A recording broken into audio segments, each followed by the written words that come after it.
বিসমিল্লাহির রহমানির রহিম। প্রিয় নবম শ্রেণীর শিক্ষার্থী, আশা করি সবাই ভালো আছো। আজ আমি তোমাদের গণিত বিষয়ের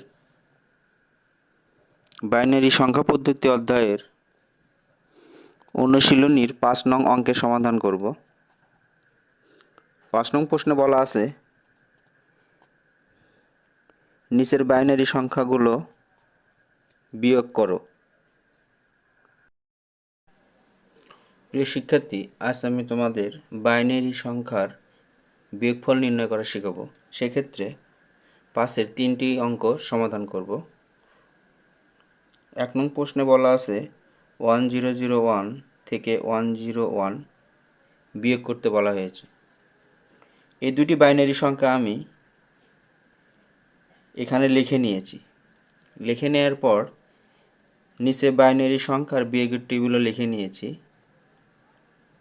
বাইনারি সংখ্যার বিয়োগের টেবিল অনুসরণ করে আমরা এই দুইটি বাইনারি সংখ্যার বিয়োগফল নির্ণয় করব।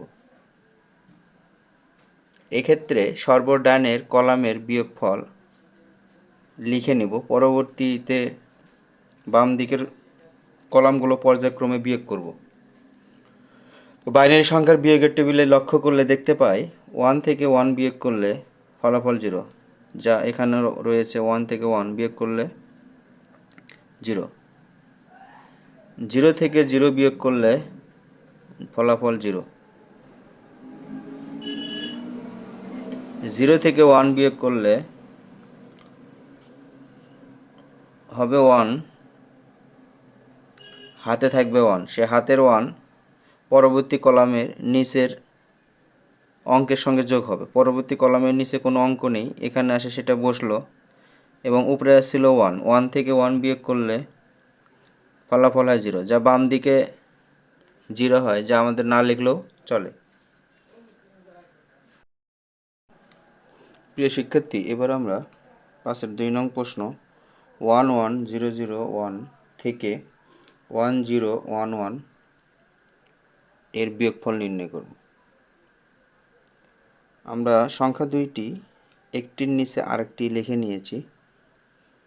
নেয়ার পর এখন বাইনারি সংখ্যার বিয়োগের টেবিল অনুসরণ করে বিয়োগ সম্পন্ন করব। সর্বপ্রথম ডান পাশের কলাম, পরবর্তীতে তার পার্শ্ববর্তী কলাম, এভাবে পর্যায়ক্রমে বাকি বাম দিকের কলামগুলো বিয়োগ করব। তো 1 থেকে 1 বিয়োগ করলে আমরা জানি 0। 0 থেকে 1 বিয়োগ করলে 1, হাতে থাকবে 1। সে হাতের 1 পরবর্তী কলামে নিচের অঙ্কের সঙ্গে যোগ হবে, অর্থাৎ পরবর্তী কলাম এখানে যোগ হবে। হাতের 1 এবং এই 0 যোগ করলে হবে 1। তাহলে 0 থেকে আবার 1 বিয়োগ করলে আবার কত হয়? 1 হবে। হাতে থাকলো 1, সে হাতের 1 পরবর্তী কলামের নিচের অঙ্কের সঙ্গে যোগ হবে, অর্থাৎ A1 আর A1 দুটো 1 যোগ করে হলো 10। এখন আমরা জানি 1 থেকে 10 বিয়োগ করলে 1 হয়, হাতে থাকে 1। সে হাতের 1 পরবর্তী কলামে চলে যাবে, পরবর্তী কলামের নিচের অঙ্কের সঙ্গে যোগ হবে। যেহেতু পরবর্তী কলামের নিচে কোনো অঙ্ক নেই, সে অঙ্কটি এখানে বসবে এবং উপরের অঙ্ক থেকে নিচের অঙ্ক বিয়োগ হবে। 1 থেকে নিচের 1 বিয়োগ করলে 0। যেহেতু বাম দিকে 0 হলো আর ওদিকে কোনো কলাম নেই, সেহেতু আমরা বাম দিকে 0টা লিখব না। এটাই হলো নির্ণয় বিয়োগফল। প্রিয় শিক্ষার্থী, এবার আমি তোমাদের 5-এর 3 নং প্রশ্নের সমাধান করব। 1010010 থেকে 111011 এর বিয়োগফল নির্ণয় করব।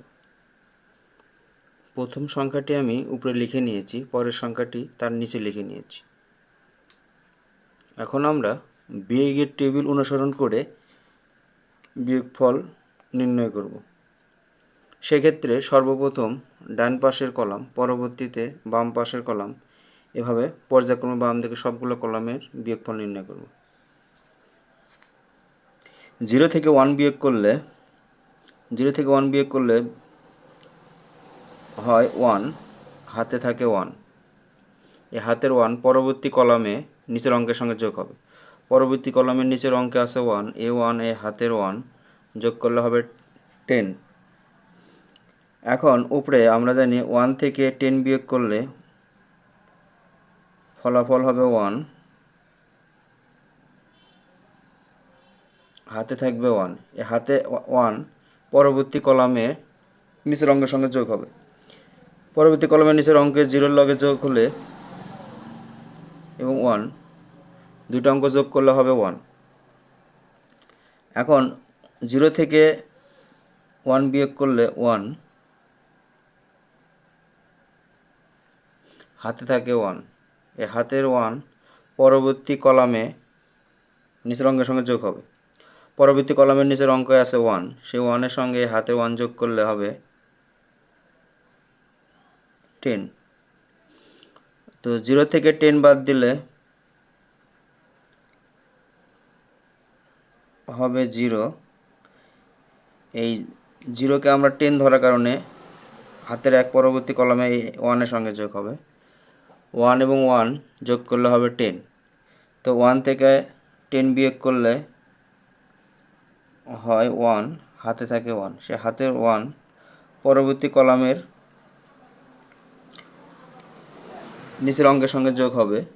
তো যোগ করে এ হাতের ওয়ান আর এখানে ওয়ান, দুইটা ওয়ান যোগ করে আমরা জানি 10 হয়।